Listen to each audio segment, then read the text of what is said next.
Ventura comes flying out of the house, and Pina was holding onto him, also falling out of the house, and landed on one of our officers, Francis.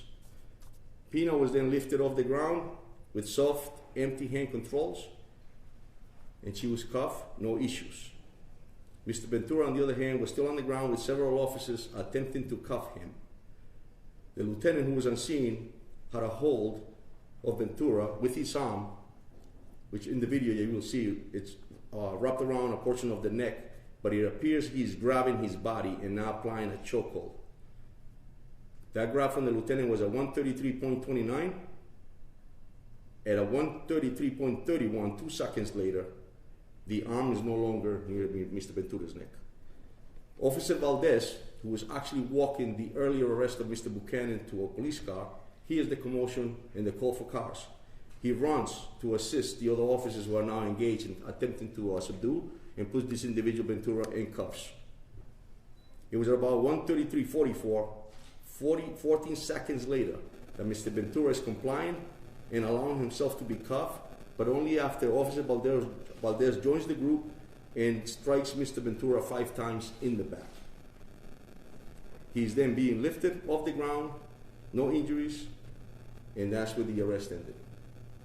So listen, we stand with our community, and we understand the public's concern when use of force incidents arise. In any situation when an officer gives a lawful order, individuals are expected to comply.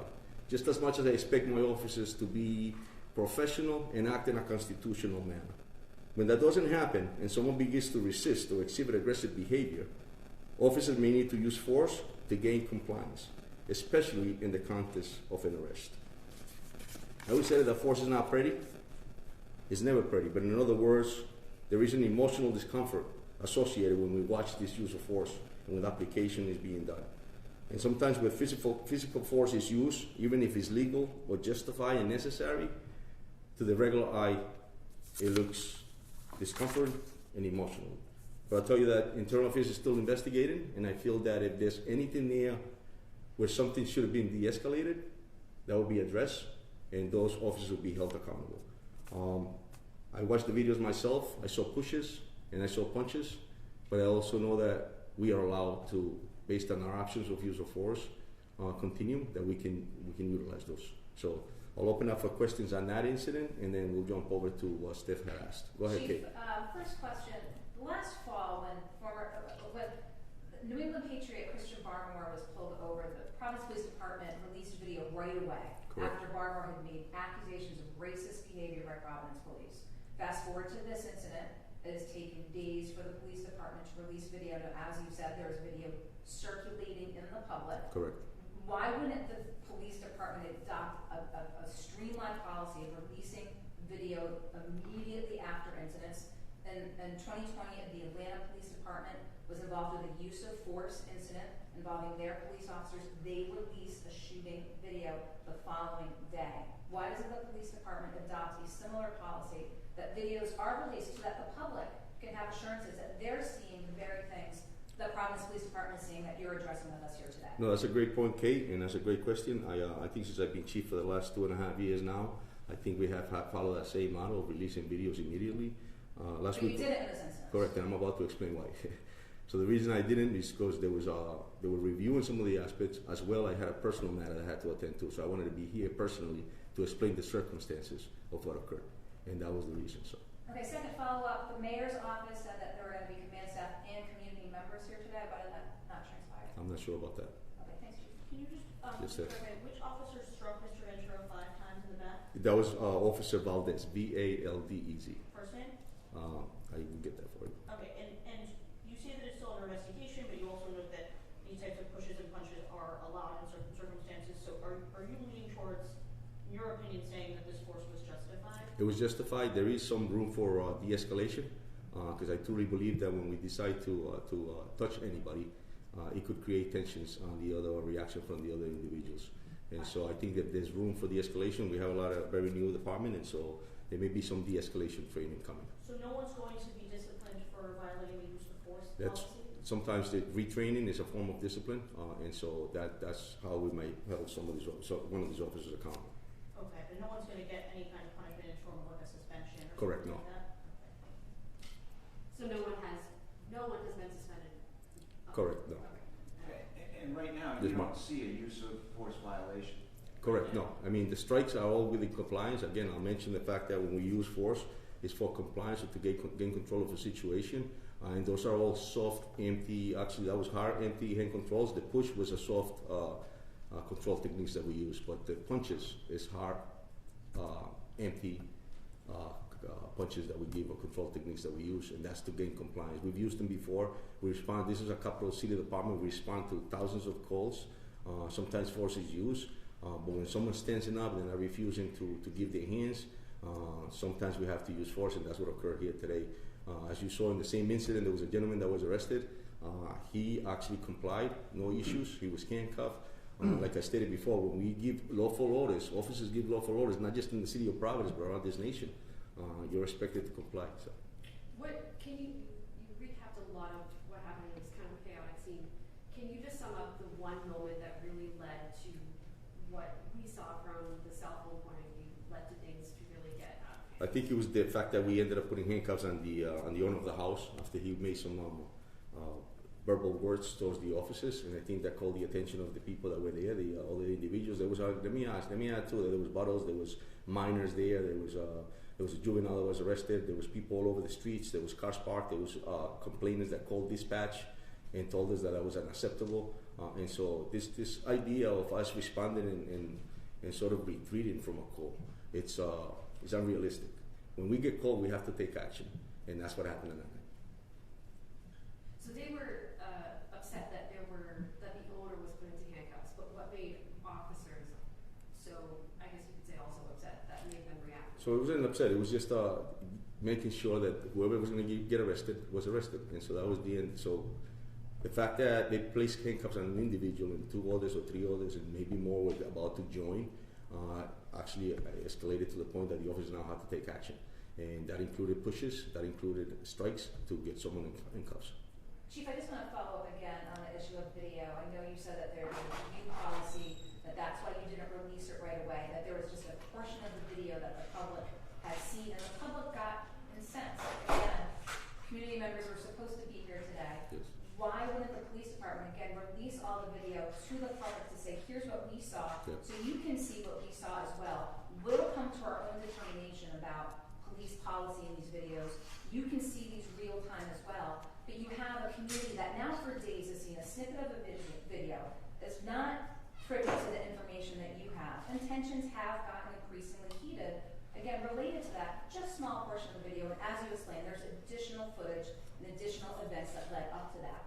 Why not, if people continue to ask, well, what's the police doing? Why can't we see this immediately? Why can't we come to our own conclusions based on the very same video that the police is reviewing at this moment? Yeah, unfortunately, sometimes we have to review extensive videos. There was a lot of officers there. There's no different if it was just an officer that responded, but there's just a lot of videos to review it, and it takes work, and I want to be fair and objective in my decisions, and so that's why it took a little longer than usual. So, anybody else? The city council called on police to drop the charges. Do you see that happening at this point? So that's actually in the hands. We work hand in hand with the city solicitor's office, and so all the legal reviews is conducted by them. With that first line of the criminal justice system, they will look at it, look at the evidence, and then present it, and they'll make a decision or determination as far as the charges. Is anybody still in custody? No, I don't believe so.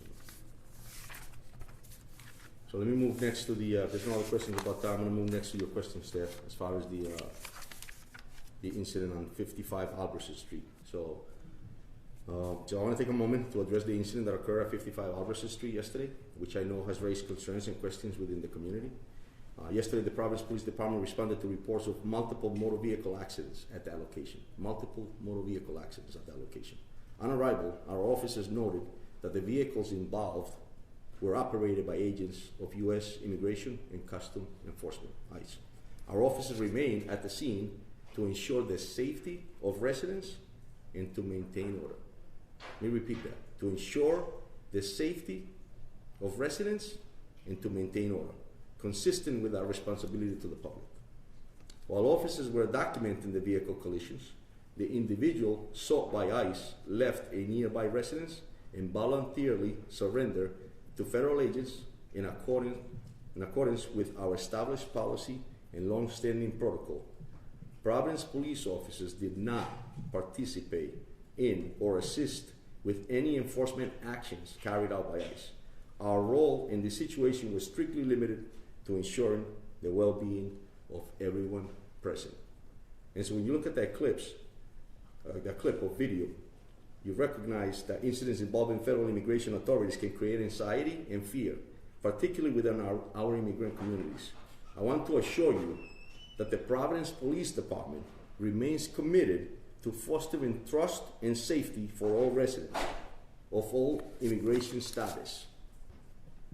We do not enforce federal immigration law, nor do we collaborate with ICE in its operations. And so we're aware of the videos from yesterday's event that circulated online, and we always take these matters seriously and have reviewed the full circumstances of the incident to ensure our policies were followed appropriately, and they were. And so there was a multiple of officers there. This federal agents struck several cars, and so we just want to make sure the crowd was hostile.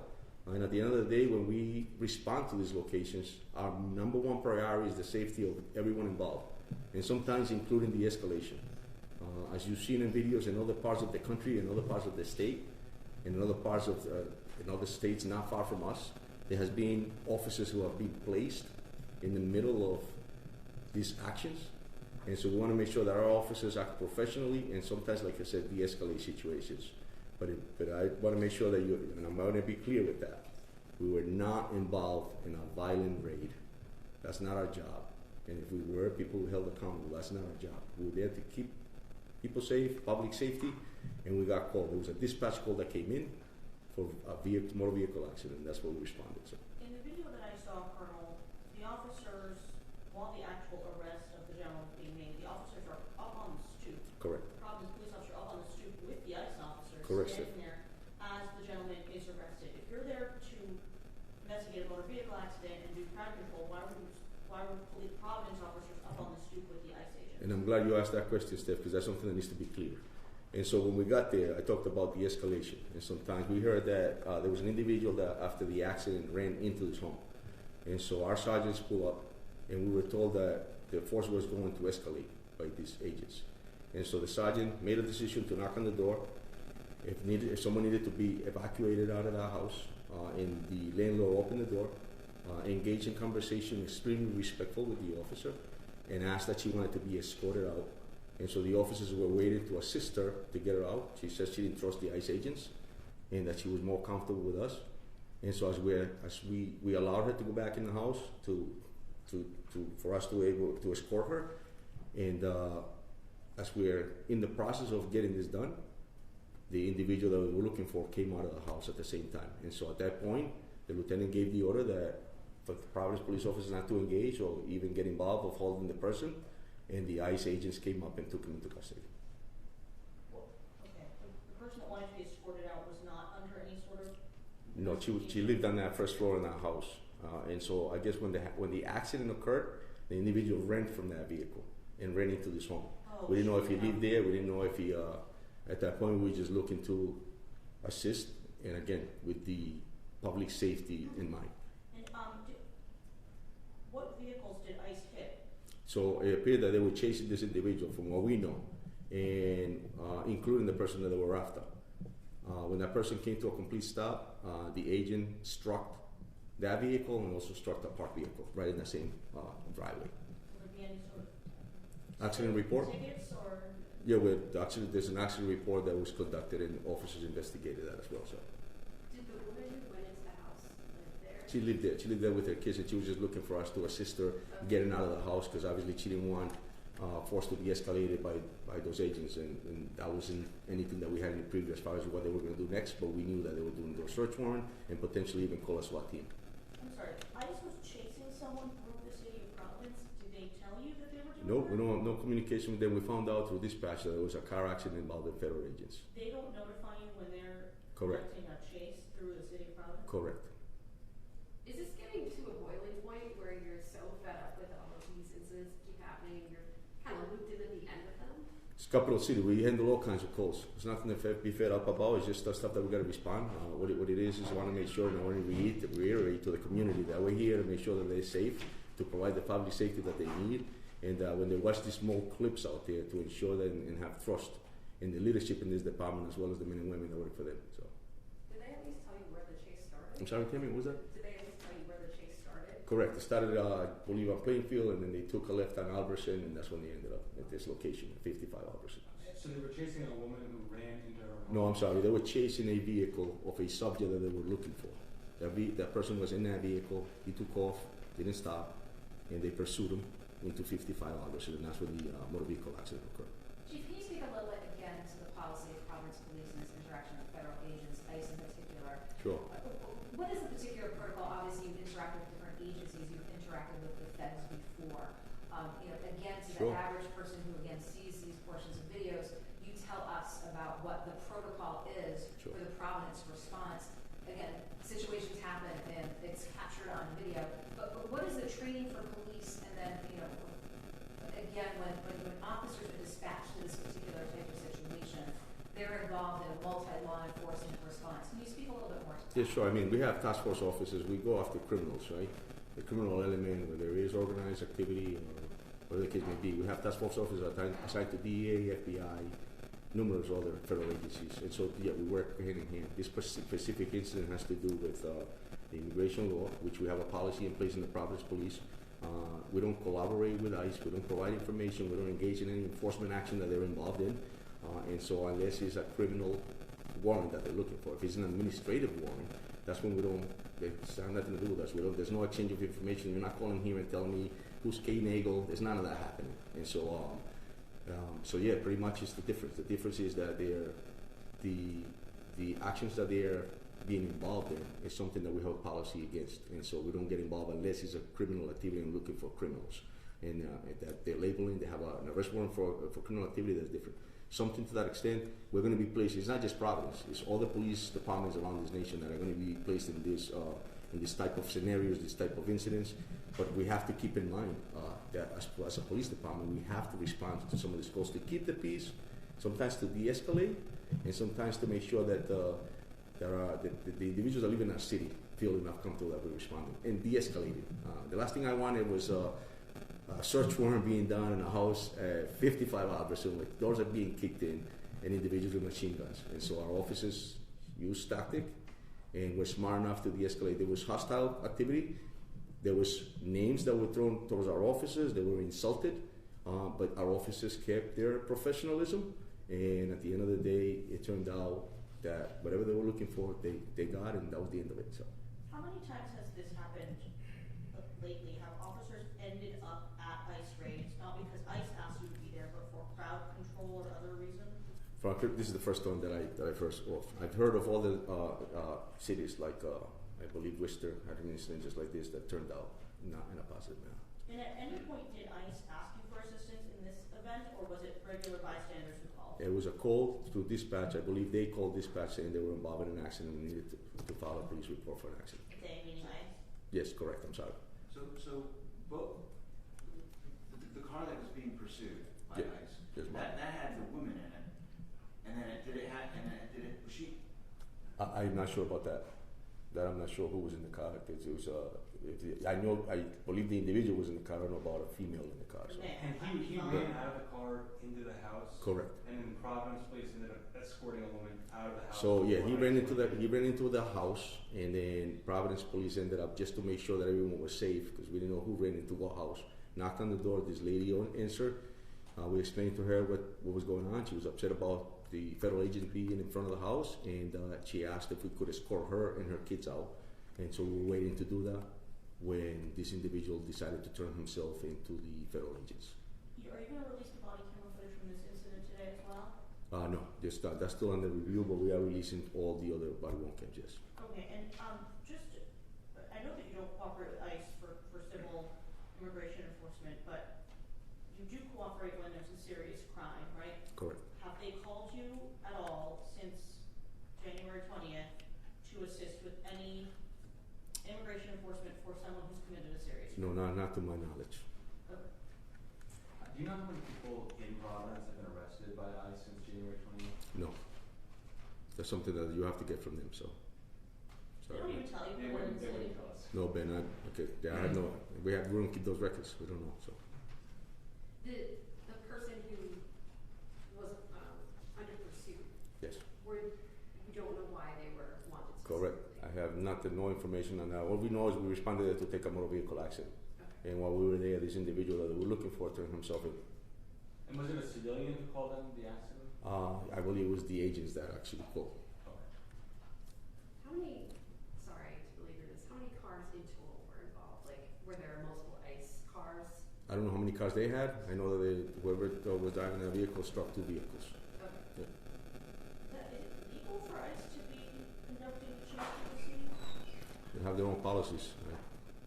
The federal agents, they have their own policies. But Providence responded to the accident, are you gonna issue any citations? I believe that was done by the traffic division. I'm not sure if they did. I'll look into that. We can give you that answer, Steph. Yeah.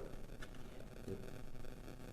Anything else? I guess just really any last message that you want to send to the community. I mean, Thank like I mentioned already, there are tensions that are pretty high right now and a growing distrust with these videos that are circulating online. So just anything you'd like to say to them? I appreciate it, Tammy. I think that, as always, transparency, accountability, and community trust remain the foundation of our approach to policing.